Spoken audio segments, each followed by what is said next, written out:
Voice నాది కాదు. ఆ 29 సెకండ్స్ వాయిస్ నేను మాట్లాడలేదు. సో ఆ డివైస్ ఎవరితో మాట్లాడాను, ఏమని మాట్లాడాను అని ఫస్ట్ లాస్ట్ కాన్వర్జేషన్ మాకు ఇస్తే మేము దాన్ని డివైస్ చెక్ చేయిస్తాము. నేనైతే ఆ మాటలు మాట్లాడలేదు. అండ్ ఇంకొకటి 5 times అబార్షన్ అనేది అది మెడికల్ చెక్ జరుగుతుంది. ఎలాగో ఎఫ్ఐఆర్ ఫైల్ అయింది కాబట్టి నన్ను కూడా ఎంక్వైరీకి పిలుస్తారు. సో అది మెడికల్ చెక్ జరిగిన తర్వాత డాక్టర్సే కంక్లూడ్ చేస్తారు.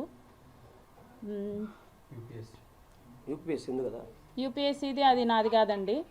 నేను యూపీఎస్సీకి ప్రిపేర్ అవ్వడం నిజమే కానీ ఆ యూపీఎస్సీది నాది కాదు. జస్ట్ ఒక ఫోటో పెట్టేసి ఇది నేను పంపించాను అంటే కుదరదు. దాన్ని స్క్రీన్ షాట్స్ తీసి కనీసం ఎప్పుడు పంపించాను ఏంటి అనేదైనా సరే అది ప్రొడ్యూస్ చేస్తే దాన్ని కూడా డివైస్ చెక్ చేసేసి కంక్లూడ్ చేయడం జరుగుతుంది.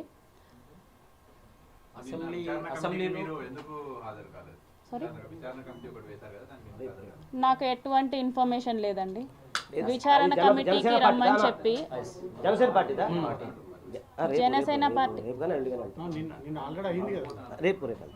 కాదండి. ఇప్పుడు అసెంబ్లీ నుంచి కాల్ చేశాడు, వీడియో కాల్ అనేది ఒక వీడియో వైరల్ అవుతుంది. ఆ ఎపిసోడ్ గురించి ఏం చెప్తారు, ఏం జరిగింది అప్పుడు?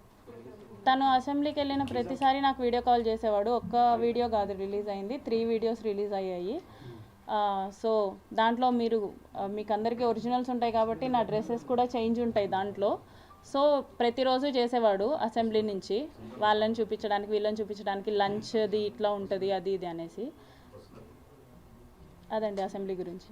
మీరు అబార్షన్ సంజీవని హాస్పిటల్లో జరిగిందనే విషయం చెప్పారు.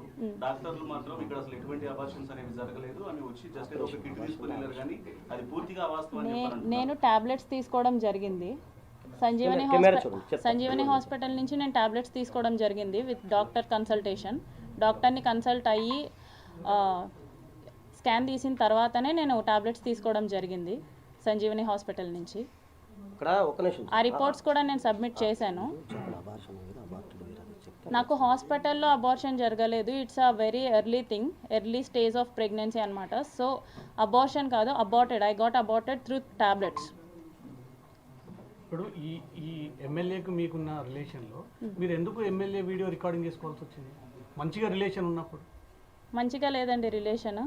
అతను ఒకనొక టైంలో 1 year తర్వాత నాకు తెలిసిన విషయం ఏంటంటే అతను నాతో మాత్రమే కాదు ఇంకొక 6 మంది అమ్మాయిలతో మాట్లాడుతున్నాడు.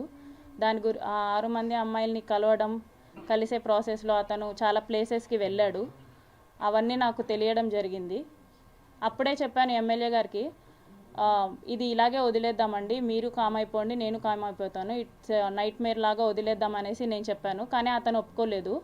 అతని ఎఫర్ట్స్ అతను పెట్టడం జరిగింది. సో నా సేఫ్ సైడ్కి ఇఫ్ పెళ్ళి అన్నాడు, పెళ్ళి చేసుకుంటే వెల్ అండ్ గుడ్ అనుకున్నాను. సో నా సేఫ్ సైడ్కి నేను రేపు మోసం జరిగినా సరే ఏది జరిగినా సరే నాకు చెప్పుకోవడానికి ఉండాలి కాబట్టి నేను రికార్డ్ చేసుకున్నాను.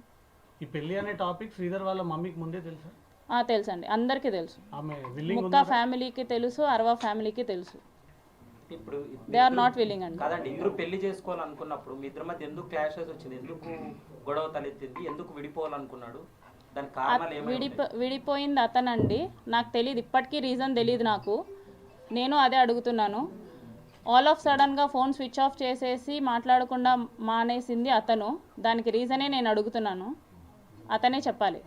అంటే ఇప్పుడు మీరే చెప్పారు కదా మనం విడిపోదామని చెప్పి అన్నారు కదా, మరి అతనే విడిపోయా అంటే మీకు ప్లస్ పాయింటే కదా అయ్యింది.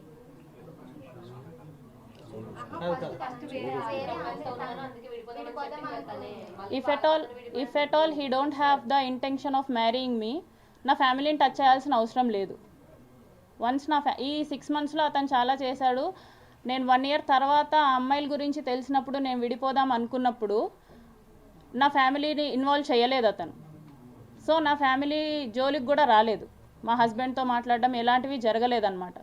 సో ఆఫ్టర్ ఈ 6 monthsలో మా బ్రదర్తో మాట్లాడడం, మా హస్బెండ్తో మాట్లాడడం, మా హస్బెండ్ వాళ్ళ అక్కతో మాట్లాడడం, ఇవన్నీ చేశాడు. So if at all he don't have any intention of marriage